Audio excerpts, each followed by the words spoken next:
Buenas tardes a todos, especialmente agradecer a los docentes y las docentes presentes. Bienvenidos a la charla de debate Situación actual de la Universidad Pública y perspectivas hacia el futuro, organizado por la Papillón en el MUI y el CESMA, que es el Centro de Formación Marxista Héctor Agostí. Un poco la idea de abordar en esta charla de debate es las perspectivas a futuro de la universidad pública, pensando los desafíos del movimiento estudiantil y de los docentes, pensando en todos los claustros en general, y a partir de ahí generar espacios de debate para poder problematizar y profundizar en cuestiones relativas a lo que es investigación, docencia, extensión, que son patas muy importantes en la universidad pública hoy en día.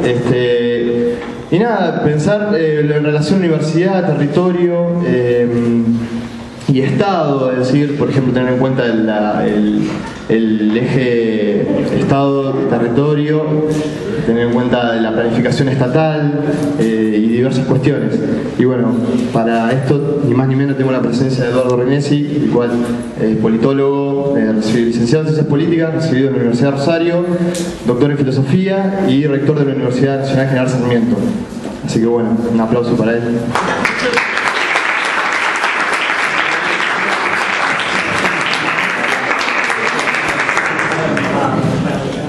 Bueno, muchas gracias. Esto último que acaba de señalar el compañero fue cierto hasta hace 5 semanas y media.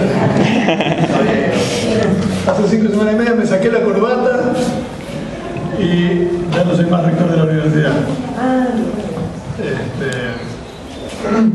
Con la que sigo, por supuesto, vinculado como docente, como investigador y como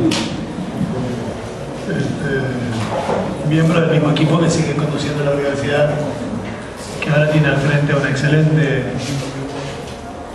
compañera y una querida amiga que durante los años en los que yo estuve al frente del rectorado fue la secretaria académica de la universidad, que ahora es la nueva rectora de la UNS.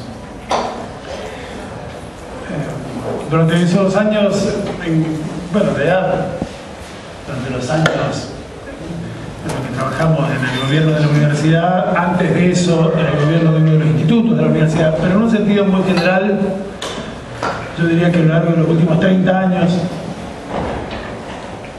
que son los que llevo de vida universitaria muy activa,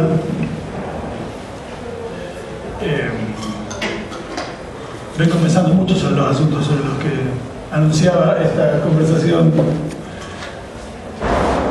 el compañero que hizo la presentación, y que son asuntos que también en el último tiempo me parece que en la Argentina han cambiado, en la Argentina y en la región, pero en la Argentina de manera muy significativa han cambiado mucho el modo en que los pensamos, ¿no?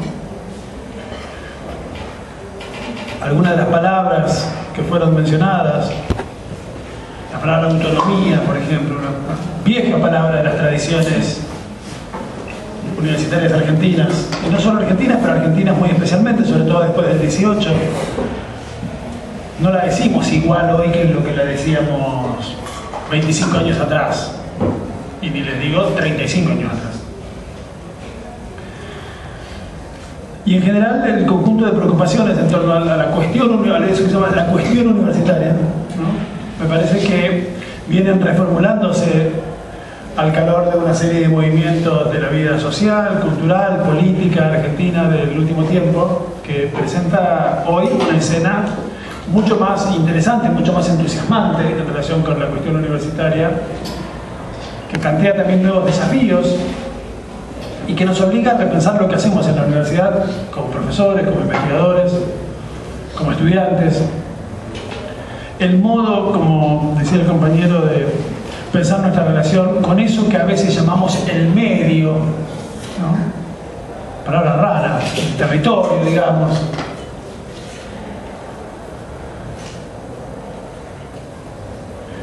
Que también es una palabra que plantea una serie de problemas, ¿no? Porque ¿cuál es el territorio de una universidad?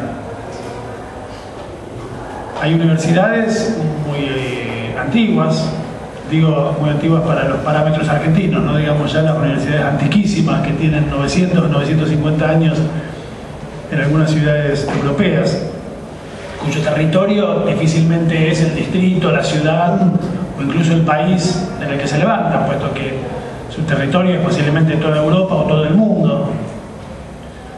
Pero esta Universidad Nacional de La Plata, que tiene una larga historia, importantísima historia, ¿cuál es el territorio de la Universidad Nacional de La Plata? Yo no diría que la ciudad de La Plata. Es un territorio mucho más vasto, mucho más importante. ¿Cuál es el territorio de la Universidad Nacional de Córdoba, donde en 1918 Leodoro Roca pegó un grito cuyos ecos se escuchaban todavía 50 años después, en 1968, en París? Si uno le pregunta a cualquier compañero de la Universidad Nacional de Córdoba por su territorio, lo mira uno en cordobés, porque miran en cordobés, y nuestro territorio es el mundo. Distinto es la pregunta por el territorio en una universidad como la Universidad Nacional de General Sarmiento, en la cuya misma designación está el nombre de un partido que ya no existe más, por otro lado. Hoy son 3 partidos, ¿no? La denominación General Sarmiento es anterior a la reforma dual del sistema de división administrativa de la provincia. Hoy el viejo partido General Sarmiento está integrado por los nuevos partidos de San Miguel, José Cepaz y Malvinas Argentinas, o el territorio de la Universidad Nacional de Lanús, ¿no? Esas universidades tienen una relación con el territorio que ya viene indicada por su propia denominación, que alude a un territorio muy preciso, muy inmediato. Un territorio en el cual en general había, incluso antes de la existencia de la universidad, un conjunto de organizaciones que venían reclamando la existencia de esa universidad, que muchas veces se exija de esas presiones de la organización vecinal no sé cuánto, del municipio no sé cuál, del sindicato que sé yo qué, que a veces durante muchos años, o a veces hasta durante un par de décadas, venían pidiendo la instalación allí de una universidad, hasta que la universidad finalmente se instala.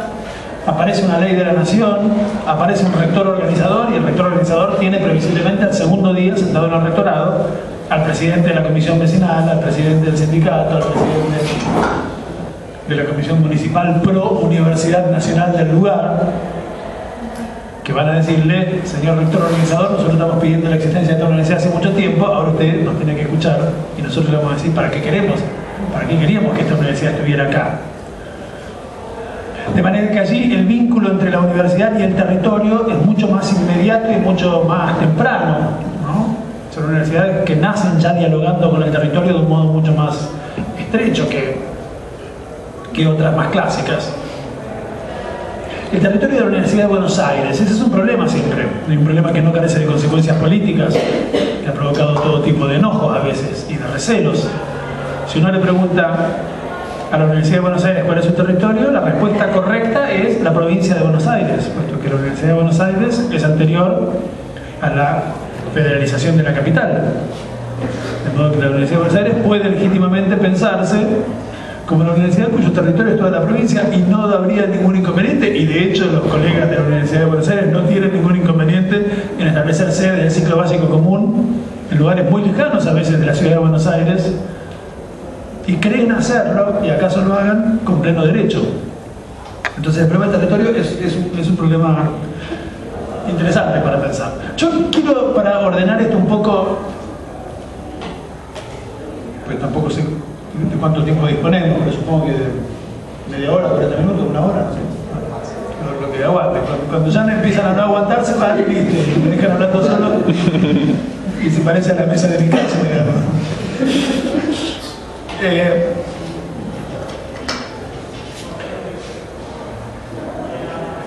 Yo le doy mucha importancia a un documento que me gustaría que fuera un documento que formara parte de la legislación argentina, y no forma parte de la legislación argentina. De ahí se deriva un corolario. Tenemos que hacer que la legislación argentina sobre educación superior diga esto que dice el documento que voy a citar ahora. No digo ninguna novedad, sí digo que es una pena que sigamos teniendo la ley de educación superior que tenemos. Es absolutamente cierto que el hecho de tener la ley de educación superior que tenemos no ha impedido producir transformaciones importantísimas en la vida universitaria, sobre todo durante los últimos años, sobre todo durante los últimos 10 años, esto es evidente. que no requirieron la transformación de esa ley para producirse. Pero exactamente porque esas transformaciones se produjeron, es una verdadera pena que la ley no pueda plasmarla en su articulado e incluso en sus definiciones conceptuales más generales y más estratégicas. Es una verdadera pena que la ley argentina no diga todavía algo que hoy en la Argentina vamos pudiendo pensar, que es que la universidad es un bien público y social, un derecho humano universal y una responsabilidad del Estado. Eso la ley argentina debería decirlo y no lo dice. ¿Y qué documento es el que lo dice? Un documento extraordinario que yo no me canso de citar, que es la declaración final de la Conferencia Regional de Educación Superior del IESALC, que es el Instituto de Educación Superior para América Latina y el Caribe de la UNESCO, es decir, un documento de las Naciones Unidas del año 2008, que empieza diciendo lo siguiente, que es extraordinario. Empieza diciendo: la educación superior es un bien público y social, un derecho humano universal y una responsabilidad de los Estados. Esa definición, esa caracterización de qué cosa es la educación superior, de qué cosa es la universidad, a mí me parece impresionante. Ustedes me dirían, bueno, pará de emocionarte por un documento de las Naciones Unidas, porque efectivamente pueden no pasar de ser un documento de las Naciones Unidas y sería un poco tonto mi entusiasmo con el mismo. Pero estoy convencido de que si por un momento nos tomamos en serio lo que dice este documento, y si, además, si lográramos que lo que dice este documento lo dijera también la legislación positiva argentina, o si aún si no lográramos que lo dijera, nosotros nos lo tomáramos suficientemente a pecho como para modificar en función de esto que este documento dice nuestras propias prácticas universitarias, nuestro modo de habitar la universidad y de pensar lo que hacemos en la universidad, las consecuencias de esta definición que acabo de recordar serían extraordinarias. Que la educación es un bien público y social quiere decir algo tan simple pero también tan importante de decir como que la educación universitaria no es una mercancía, no es un bien transable en el mercado, ¿no? Teléfono para la Organización Mundial del Comercio. Señores, esto no es asunto de ustedes, esto es otra cosa. La educación superior, la universidad, es parte de la cosa pública, de la res pública. Palabra esta última, por cierto, que debemos recuperar nosotros, los verdaderos republicanos, y no regalar, sin dar por lo menos una batalla, a la manga de conservadores que se han apropiado en el debate público argentino de esa palabra para usarla muy mal y nombrar con ella algo que se aleja mucho de su significado más recuperable, más reivindicable, más interesante. No digo que cuando Natalio Botana o cuando el doctor Grondona escriben sus editoriales republicanos en el Diario de la Nación, eso que llaman república no sea en efecto una forma posible de la república. Digo que es una forma poco interesante de la república. La palabra república, desde los antiguos hasta hoy, ha querido decir muchas cosas. Es una palabra que se ha usado en muchos sentidos. Y casi todas las clasificaciones que uno puede leer en la historia de la teoría política establecen la distinción entre una república popular o república de todos y una república aristocrática o república de pocos. Claramente, quienes se han apropiado de la palabra república en el debate público argentino actual son quienes propician una república antipopular, decididamente elitista, decididamente minoritaria, con la que yo no quiero tener nada que ver, y frente a la cual, por el contrario, me parece posible recuperar las banderas de la gran tradición republicana popular, cuyo origen uno puede encontrar, si quiere, en Aristóteles, nos animamos a ir tan allá, o en Cicerón, o en Maquiavelo, o en Hegel, o en el joven Marx, o en Mariano Moreno, o en Jefferson, ¿no? Bueno, forma parte de esa cosa pública, de eso que es de todos, de ese patrimonio común, la universidad. Pero la universidad no solo es un bien público y social, es además, dice esta definición extraordinaria, y esto que sigue a mí me parece todavía más impresionante, novedoso, revolucionario, es un derecho humano universal. Y esto es muy impresionante. Nunca, en los cerca de 1000 años que tiene de historia la universidad como institución fundamental de las culturas de Occidente, ¿no? La de Bolonia, esa universidad tiene 950, 960 años.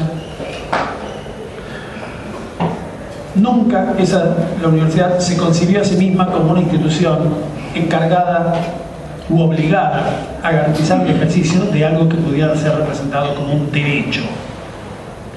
Las universidades desde su origen, y esto no está ni bien ni mal, se crearon para eso, funcionaron para eso, hasta ayer nomás hicieron eso y no supusieron que tenían que hacer otra cosa. Siempre se dedicaron a fabricar elites.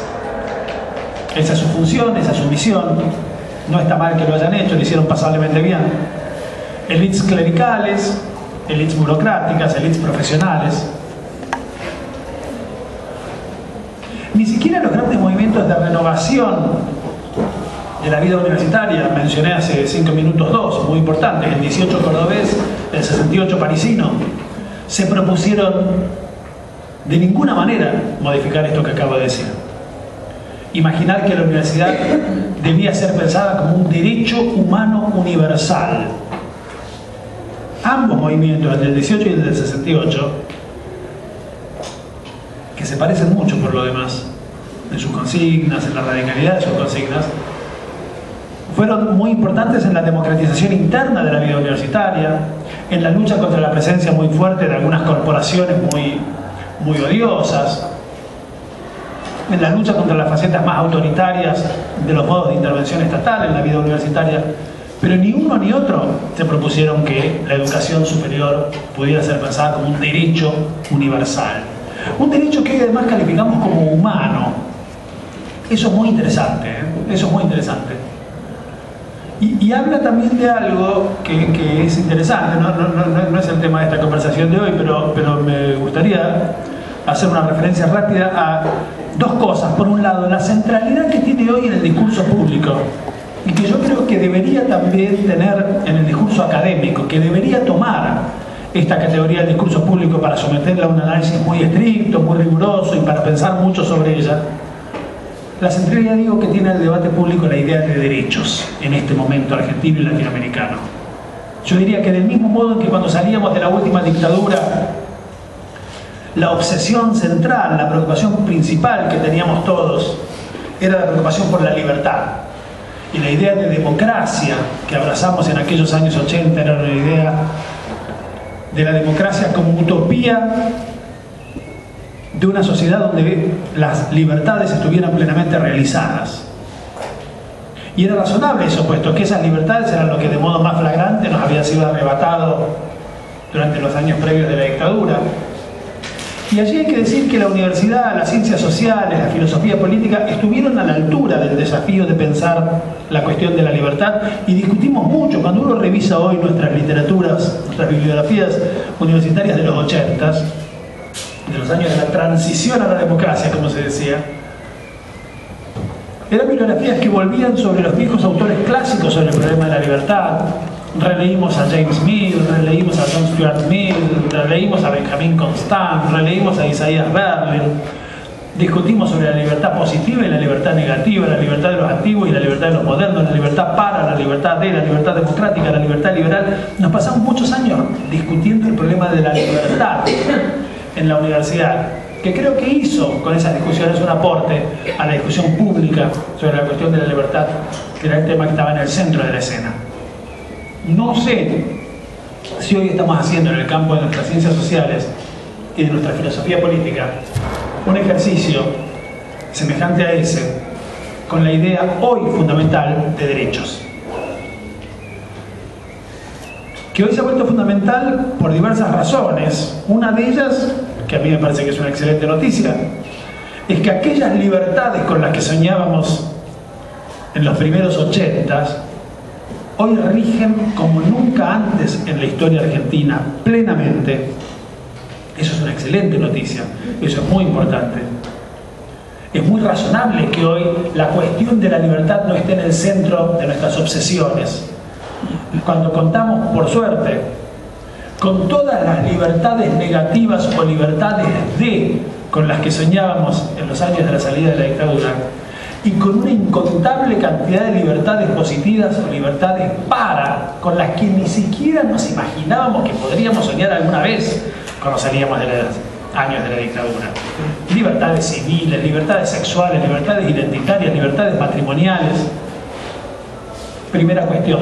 Segunda cuestión, ha habido un desplazamiento interesante, me parece, en relación con la idea de libertad en los últimos años en la Argentina, y vuelvo a decir que me parece que también en la región, que es un desplazamiento de lo que podríamos llamar estas viejas ideas que en los 80 estaban entre sí medio enfrentadas y en tensión, y leímos mucho y escribimos mucho en aquellos años 80 sobre la democracia en esa tensión entre una idea liberal y una idea democrática de libertad.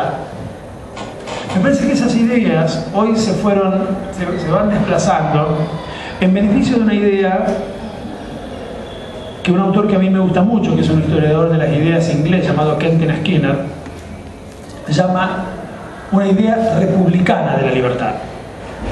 Es decir, un modo de comprenderse la libertad que parte de entender que nadie puede ser libre en un país que no lo es. Es decir, una idea de libertad que tiene como sujeto no solamente al individuo, sino también al pueblo.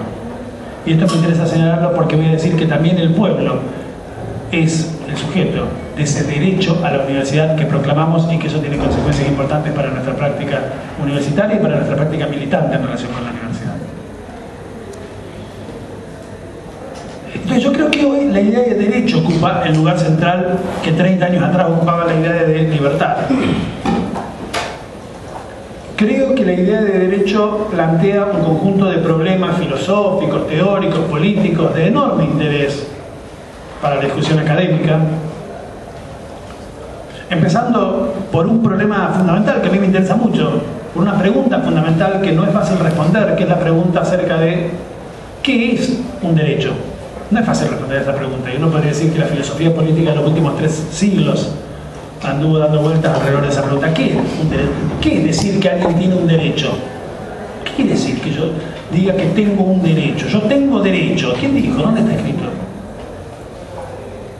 Fíjense ustedes que en general decimos yo tengo derecho a, exactamente cuando de hecho no tenemos derecho a eso que proclamamos como derecho.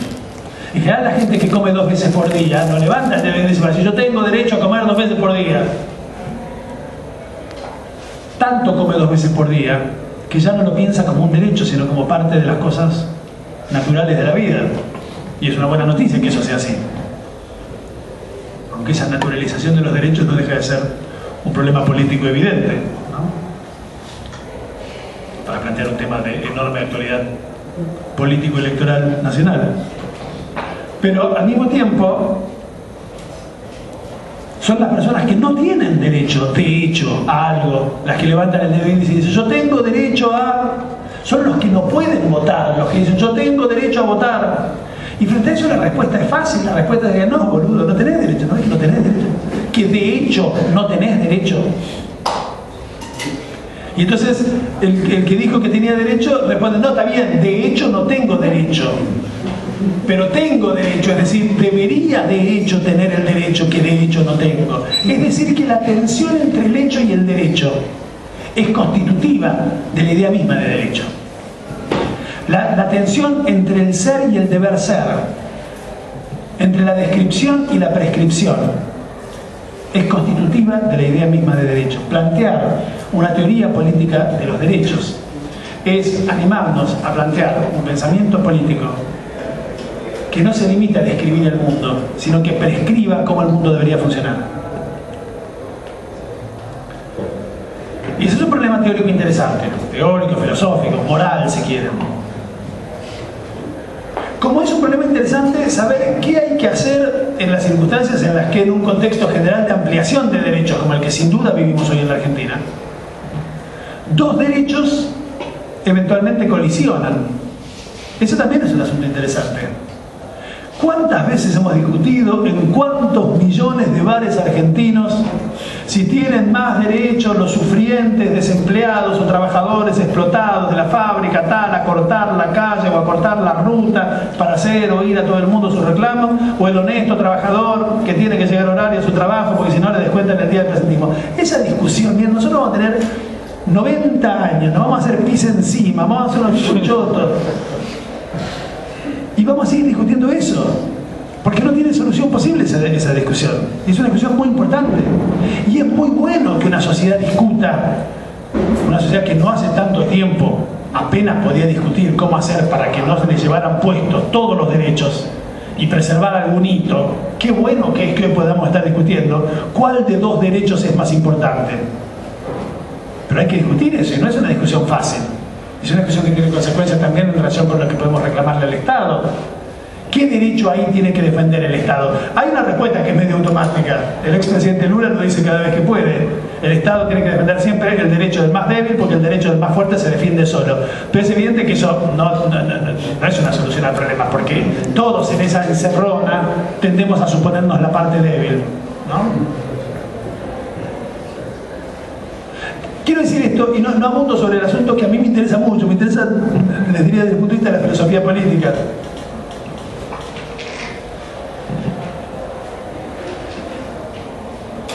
La cantidad de asuntos, de problemas interesantes que trae la idea de derecho, ¿no? Por ejemplo, la cuestión, digo rápido estas cosas, cada una de ellas merecería mucha más atención. Estoy como planteando una agenda de asuntos que a mí me parece que es muy interesante considerar. La cuestión de los derechos de los que no están. Esta es una opinión interesante. Para un jurista positivista es una cuestión inexistente, ¿no? El que no está no tiene derecho, puesto que no puede ir a un tribunal a reclamarlo, porque no está. Para tener un derecho hay que ir contra quién, hay que tener contra quién ir a demandarlo. Tanto los que ya no están como los que todavía no están no pueden ir a los tribunales. Y sin embargo, tanto los que ya no están como los que todavía no están son, si no jurídicamente, moralmente, sin duda, sujetos de derecho. Sobre todo cuando los que no están porque han sido asesinados por el Estado que debe garantizar los derechos de todos. Es evidente para todos nosotros que el derecho a la memoria, a la verdad y a la justicia no es un derecho solamente de los sobrevivientes. Es un derecho que al revés, los sobrevivientes les debemos a los muertos, que justo por estarlo tienen ese derecho. Y es evidente que nuestros bisnietos, que no existen y a quienes posiblemente no conoceremos, tienen derecho a recibir un planeta respirable y que nosotros tenemos la obligación de garantizarles el ejercicio efectivo de ese derecho que los asiste.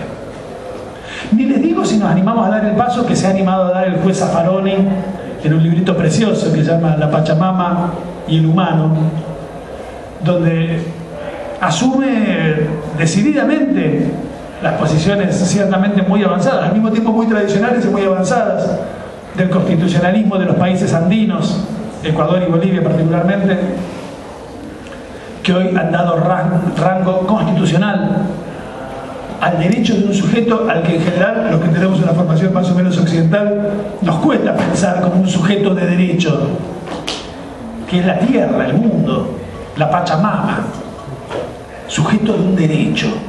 Es raro eso también para nosotros al menos, ¿no? Porque la Pachamama tampoco puede ir a un tribunal.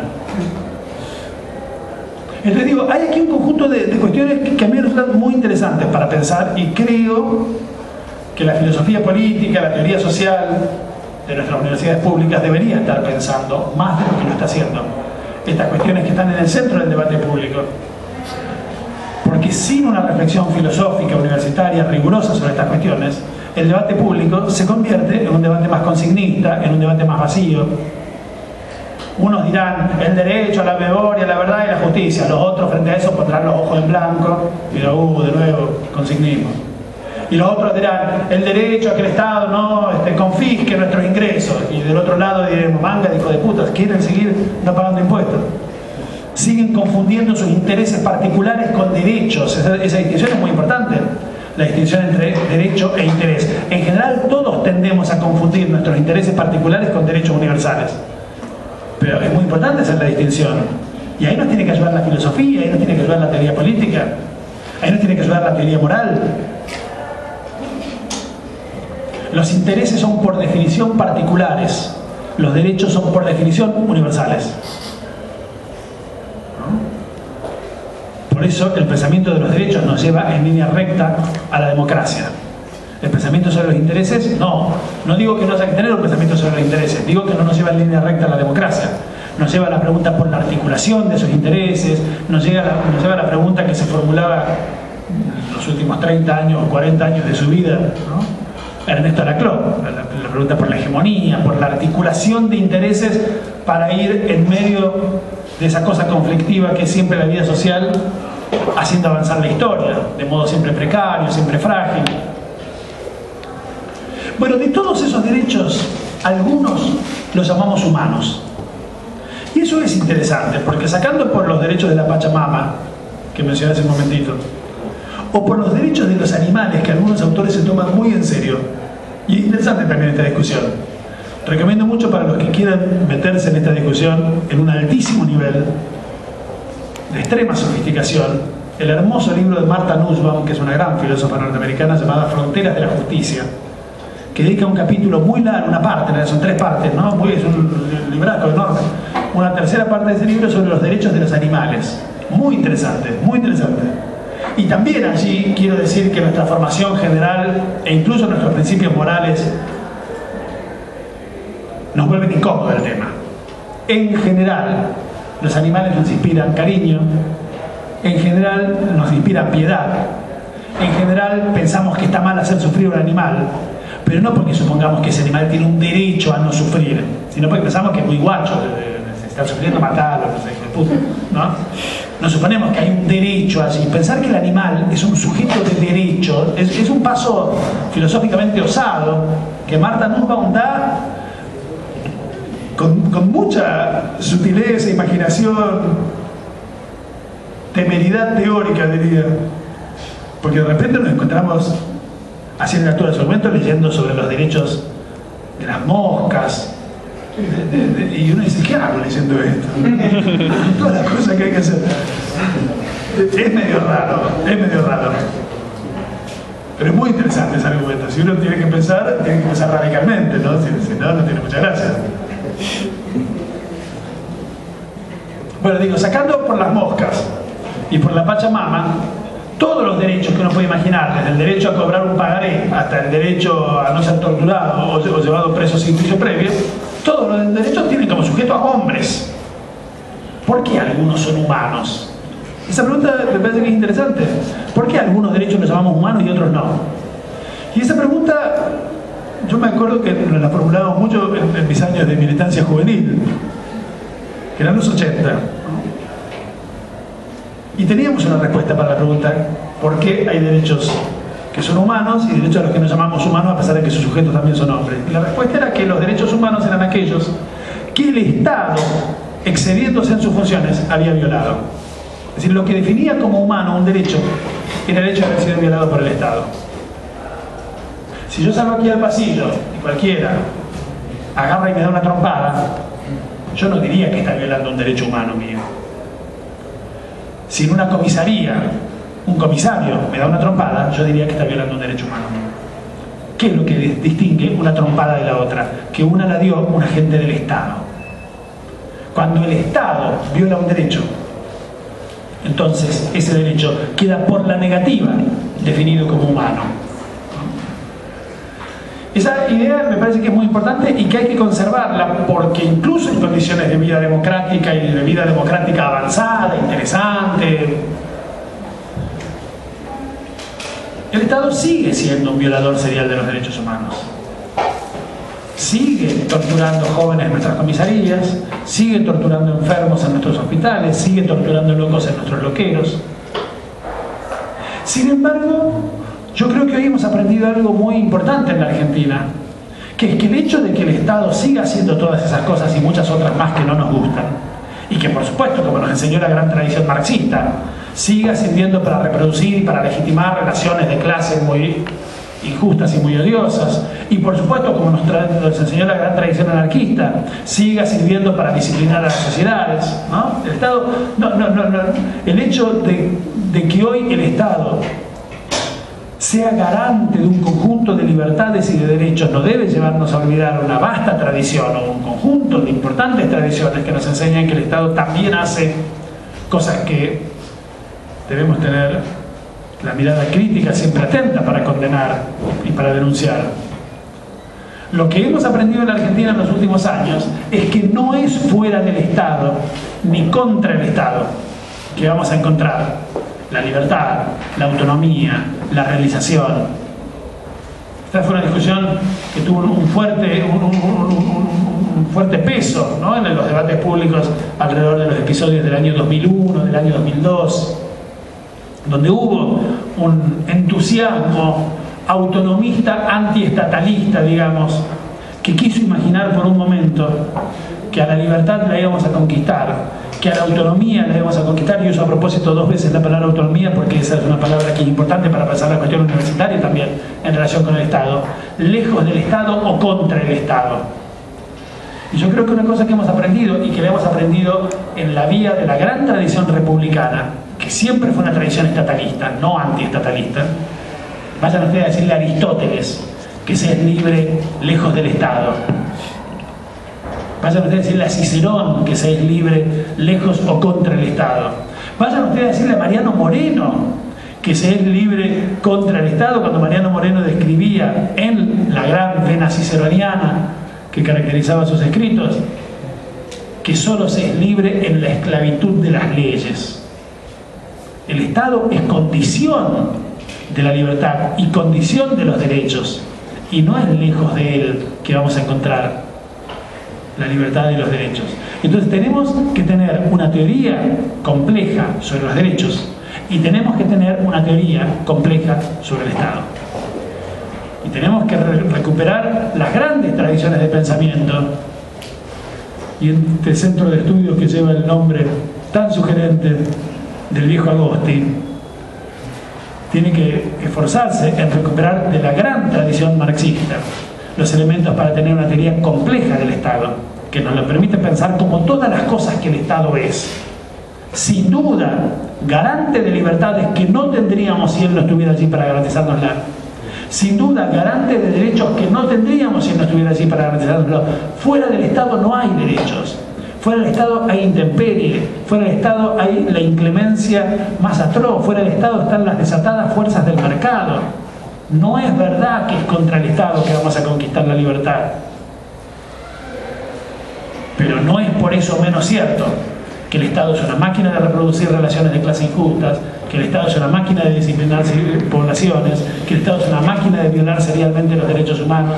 Necesitamos entonces una teoría compleja sobre el Estado. Yo creo que esta es una de las grandes deudas de las ciencias sociales con este momento tan interesante que atravesamos en la Argentina, donde, como empiezan a decir los propios organismos de derechos humanos, que es interesante la evolución que han hecho, la evolución teórica, conceptual sobre este asunto, llamamos derechos humanos aquellos que el Estado viola porque el Estado los viola, y llamamos también derechos humanos aquellos que solo el Estado puede garantizar y que tenemos que exigirle al Estado que garantice. A este último grupo de derechos humanos corresponde el derecho a la salud, el derecho a la vivienda y el derecho a la educación, incluida la superior. Y vuelvo entonces a esta extraordinaria definición del documento del año 2008 de Isaac UNESCO, que define la universidad como un derecho humano universal.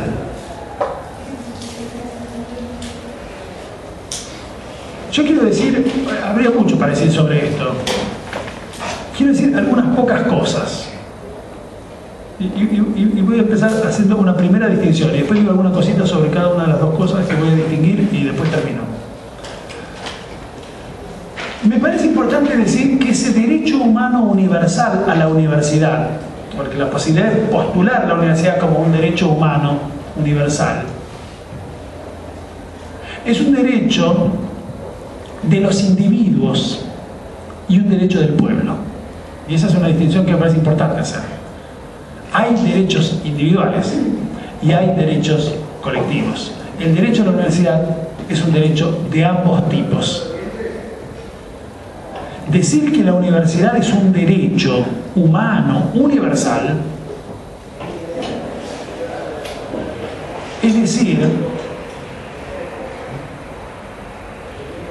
que los ciudadanos, los jóvenes, pero no necesariamente, en principio los ciudadanos, digamos, tienen un derecho a la universidad, a ese cacho de la cosa pública que es la universidad. ¿Y qué quiere decir que tienen un derecho? Yo creo que hay que ser muy exigentes aquí. No quiere decir apenas que tienen el derecho a tratar de entrar sin que les pongamos en la puerta un señor gordo, bigotudo y feo que lo saque a patada en el traste antes de entrar. Que no esté ese señor gordo, bigotudo y feo es por supuesto condición de posibilidad para la existencia de ese derecho, y por eso en los años finales de la dictadura militábamos contra el examen de ingreso. Que no se cobren aranceles es condición de posibilidad para la existencia de ese derecho, y por eso en los años finales de la dictadura militar militábamos contra los aranceles. Pero es evidente que el derecho no se agota en eso. El derecho a la universidad es el derecho a tratar de entrar y entrar. El derecho a tratar de aprender y aprender. El derecho a esforzarse por avanzar en los estudios y avanzar y recibirse en un plazo razonable que no duplique o a veces triplique los plazos previstos teóricamente en los planes de estudio. Y hacer todo eso sin ser humillado. Y hacer todo eso sin tener que escuchar a algún profesor que nos pregunte si no hemos pensado en una tecnicatura porque le parece que esto no es para nosotros.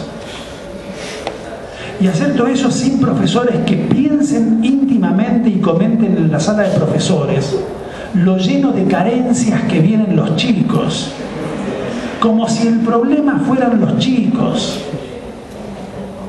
No, y no estoy diciendo esto demagógicamente, no estoy diciendo para no decir que vienen llenos de carencia. Por supuesto que vienen llenos de carencia. Como sus profesores estamos llenos de carencia. Ni ellos son los estudiantes que nosotros querríamos tener, ni nosotros somos los profesores que ellos deberían tener. Eso es evidente. Y no somos los hijos, ni los padres, ni los esposos, ni los amantes que deberíamos ser. Ahora, si uno parte de entender que el tipo o la tipa que está sentado en un pupitre frente a uno es un sujeto de un derecho que lo asiste el derecho a entender, y que yo soy el responsable de garantizarle el ejercicio de ese derecho, cambia radicalmente mi modo de pararme frente a él. No puedo argumentar porque es irrelevante que viene con carencias. No puedo decir, no,